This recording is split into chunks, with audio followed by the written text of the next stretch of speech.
Saludo con gusto a Santiago Martínez, él es co-coordinador del programa para la democracia en Transparencia Mexicana. ¿Cómo está, Santiago? Bienvenido, buenas tardes. Hola, Gabriel, mucho gusto, es un gusto estar aquí para poder platicar con ustedes.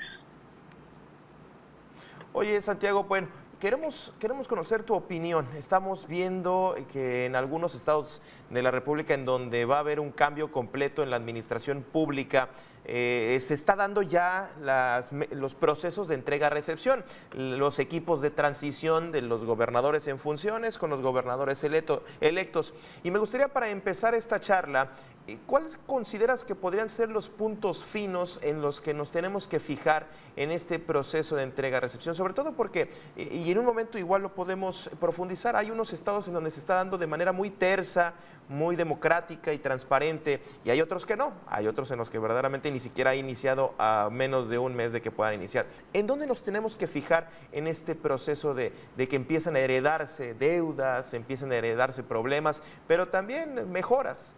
Santiago.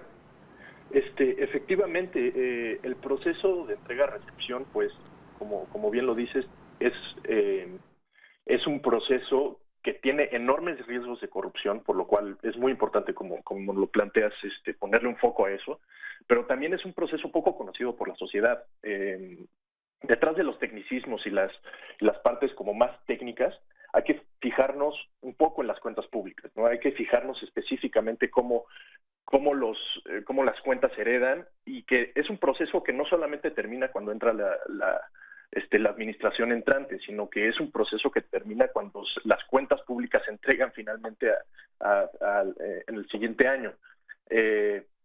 También hay que enfocarnos en que, pues, como sabemos, que se pierden mucho los archivos, pero no solo los archivos, los sistemas de información, el conocimiento y los recursos públicos, ¿no? Los recursos pensando en activos físicos y en activos inmateriales, digamos, ¿no?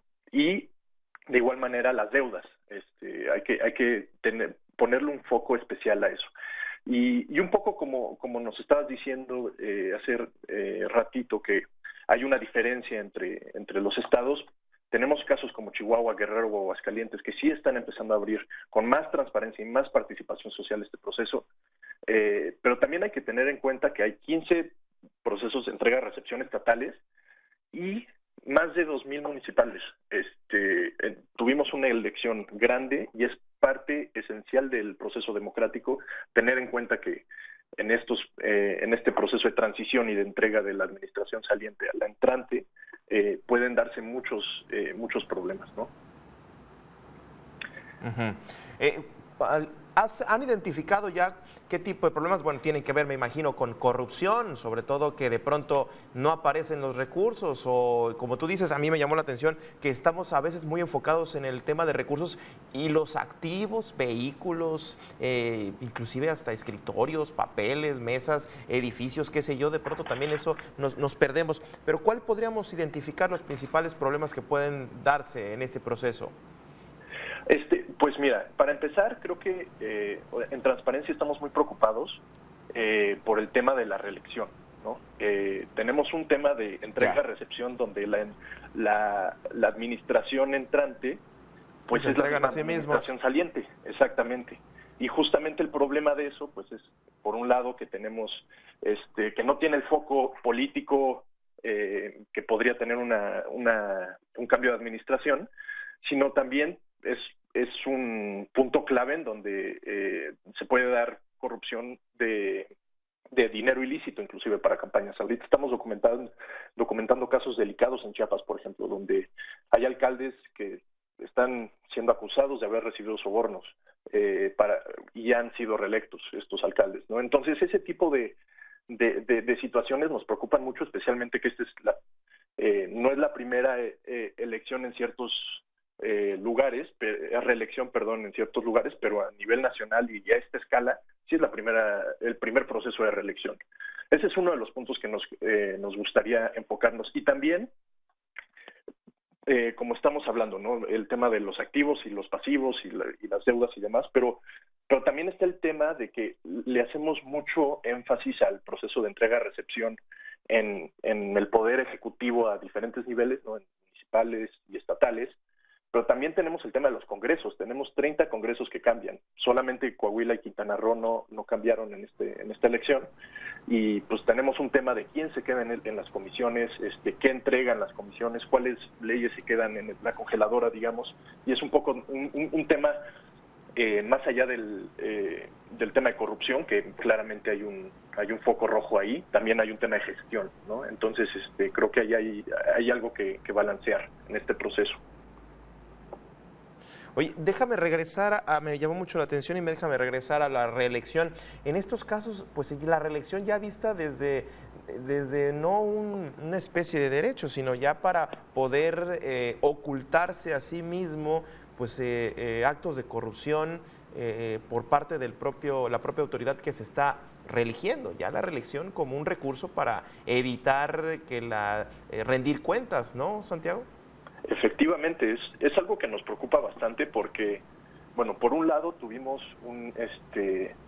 durante las elecciones hicimos un ejercicio de observación electoral y nos dimos cuenta que mínimo en el proceso federal, en el Congreso Federal, no había información sobre quiénes eran las personas que iban a ser reelectas.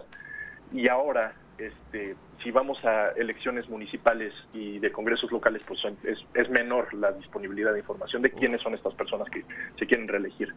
Si eso lo juntas con el tema de entrega-recepción, que por un lado no sabes que tu alcalde se quería reelegir, se reelige y todavía se va a entregar a sí mismo las arcas municipales, digamos, pues es un problema. Es un problema porque él mismo es un problema de información y de vacío de información, porque él mismo va a firmar la carta de entrega y de salida, ¿no? Entonces claro, creo que es uno de estos temas donde el espíritu mismo de la reelección, como dices, que es un derecho que puede hablar sobre premiar o castigar a la administración saliente o entrante, se convierte en un tema de mini cacicazgos, ¿no? Que se tratan de perpetuar ahí la permanencia en el poder. Claro, y me imagino que pues la autoridad no se va a calificar de manera negativa, al contrario, por supuesto que no lo va a hacer, y si lo hace, pues mi reconocimiento pleno.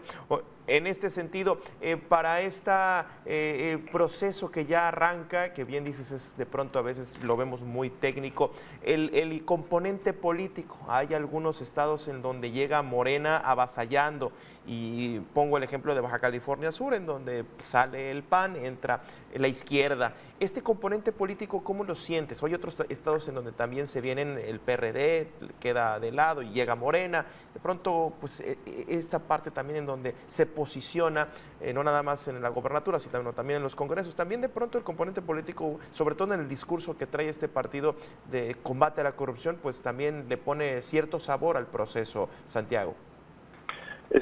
Sí, claro, hay un componente político en estos procesos. Sin embargo, creo que nuestro enfoque principal creemos que es justamente transparencia y participación social. Este componente político, hay cambios de administración en de diversos colores, partidos, candidatos y alcaldes electos, pero sí, lo más importante es que haya un ojo y podamos poner un ojo independientemente de los colores, digamos, por parte de la sociedad civil y de la sociedad en general. Reuniones de entrega-recepción que estén transmitidas en vivo, poderlas revisar, que esté transparente todas las concesiones, por ejemplo, contrataciones, permisos que presentaron durante la administración saliente, todas esas herramientas que nos permitan nosotros como sociedad no quedarnos en blanco, ¿no? Porque pues sí puede ser un juego político entre diferentes partidos, pero al final creo que lo importante es que esto es un poco democratizar el proceso de entrega-recepción, ¿no? Entender que es algo vital para nosotros poder trabajar este proceso. Justamente me quedo con esto que dices al final, democratizar el proceso de entrega-recepción. Y fíjate qué buen término, sobre todo para ponerle la foco de atención a esto que estamos viendo, porque hay, insisto, estados en donde se está dando de manera transparente, entre comillas, y otros en los que de plano no se sabe absolutamente nada. Muchísimas gracias, Santiago Martínez, co-coordinador del Programa para la Democracia de Transparencia Mexicana, como siempre, por esta charla. Muchísimas gracias, Gabriel, y les mando un saludo al auditorio.